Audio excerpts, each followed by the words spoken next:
Good morning, ladies and gentlemen. Welcome to Professor Ming's Strategic Insights. President Trump has returned to his Oval Office for 1 year by now. And it has been 9 months, or a little bit more than 9 months, ever since he launched the Trade War 2.0 in April 2025. Although that Communist China has been the main target of this trade war, but in the end of last year, 2025, China has recorded a record-breaking trade surplus of $1 trillion. Yes, you hear me right, $1 trillion. So what does it mean for Trump's trade war? Does it mean that he lost a trade war or what? So it's something that's worth scrutiny. Remember a few months ago when we talked about this trade war 1.0 started at 2018. In the end, the Communist China concluded that they did not lose the war. Although they did not say that have won it, but they said they did not lose it. This time, they're even more cautious. They never claim a victory or never claim it victorious. They say, well, we're on equal footing and things like that. But a Mr. Ding from Institute of World Development Research Center of the State Council. State Council is the executive branch of the Chinese government. Well, he says something very differently. This Mr. Ding has a clear official status, holds a senior position, and is representative figure. So I guess his words can be used as a clue to interpret what really means by Chinese government when they talk about this trade war. Mr. Ding says, it can be said that China has won the trade war and the United States has lost completely. Why does he say so? Well, he made several observations to support his argument. First, he says, the United States manufacturing has not rebounded since the trade war, or since the onset of the trade war. Second, the United States' effort to reshore manufacturing to the United States have not been successful. And thirdly, he noticed that there's no substantial increase in the output of United States manufacturing. And then fourthly, the unemployment rate remains high. And lastly, most importantly, there's $1 trillion trade surplus in China's foreign trade last year. So here comes a question. If the trade war or the tariff war is so effective on other countries, how come it doesn't work for China, for Communist China? Several reasons are offered. First one is United States dependency on Chinese goods or the goods manufactured by China is so high. And the imposition of high tariffs on China goods or Chinese goods will cause a decrease in supply. And then they will eventually lead to inflation and shortage. It's also because that the United States had been promoting the so-called offshoring of production to reduce costs and gain higher profits. But this also led to bitter consequence of industrial hollowing out. And then it greatly weakens the United States' tenacity in terms of its industrial structure. And secondly, the United States relies on China's rare earth almost 100%. So it deals a heavy blow to United States industrial manufacturing when China exercises export control on rare earth. And that's the second point. And question number 3 is China has been trying very hard to reduce its reliance or its dependence on the U.S. market. Prior to the year 2008, the United States market takes up more than 20% of China's foreign trade, export and import together. If the United States closed its market at that time, it will deal a heavy blow on China's economy. But things are quite different after 15, 20 years. Now that the ratio, China's dependency on United States markets ratio has dropped to 11%, so it's much more bearable than before. That also means that the tariff war will cause less damage on China's economy this time.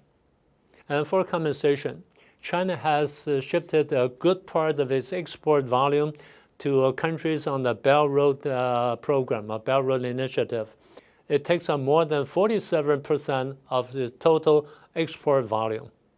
And fourthly, do you still remember the Made in China 2025 initiative I mentioned to you about 1 year ago? Well, according to this essay, the Made in China 2025 initiative outlined a 10-year program or 10-year plan for the independent development of China's technology, which made a great contribution to China's export capability. Okay, now, if the Chinese communists do not say victory or do not claim victory in this trade war, how do they describe it? Well, officially, they say this: there will be no winners or no winners in the trade war, and they don't want to see the outbreak of trade war. But if the United States insists upon imposing one, then China is ready to fight to the end.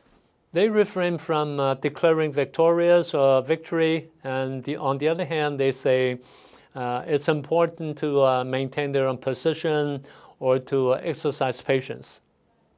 And sometimes they'll go a little bit further to say that things like, well, we can hold on, or perseverance is success, or even things like we have confidence in resolving the issues.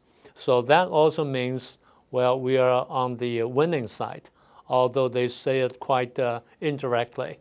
But the implication is quite clear. Well, the strongest expression I've heard so far is China can stand on equal footing with the United States from now on. Isn't that clear enough? Well, so much for the propaganda. The trade war is still there. It's not over. It's still in the air. So there's still many questions to be resolved. Let me just mention a few. The first question is still the tariffs. They're still there. Would they be reduced? Would they be adjusted? Or what? Or would they be raised to an even higher level? We don't know. That's something has to be solved, and it has to have a long-term arrangement for that. So that's the first thing.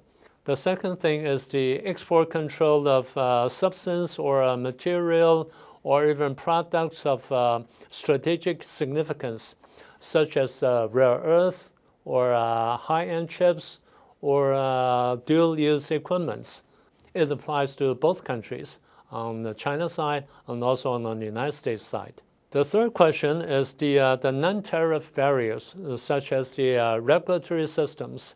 Again, it's on the both sides. And the fourth question is the trade surpluses and trade deficits. Just how high a trade deficit can the United States forbear, or how high a trade surplus that China wants. And it has to do with the restructuring of the supply chain. Will there be a complete non-red supply chain in the world, or a mixture of a little bit of everything? That's yet to be solved. And then there are extended questions such as fentanyl. Will China exercise stronger control on its export of fentanyl?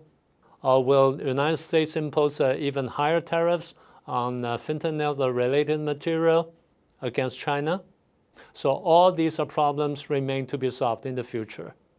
And the last thing is, of course, the negotiation framework.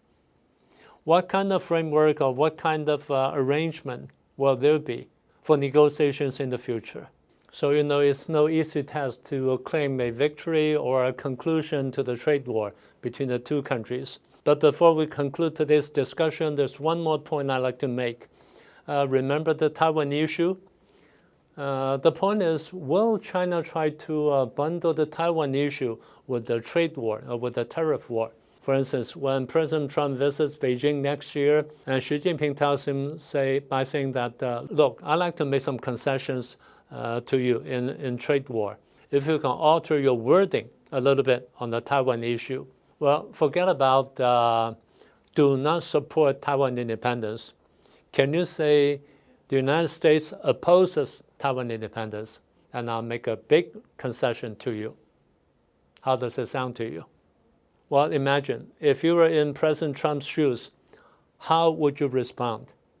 Well, I don't know, but I think that's all I want to share with you today. I hope you like it. And please subscribe if you haven't done so. Please remember to click the icon bell so that you can get an on-time notification. That's all for today. I'll see you next time.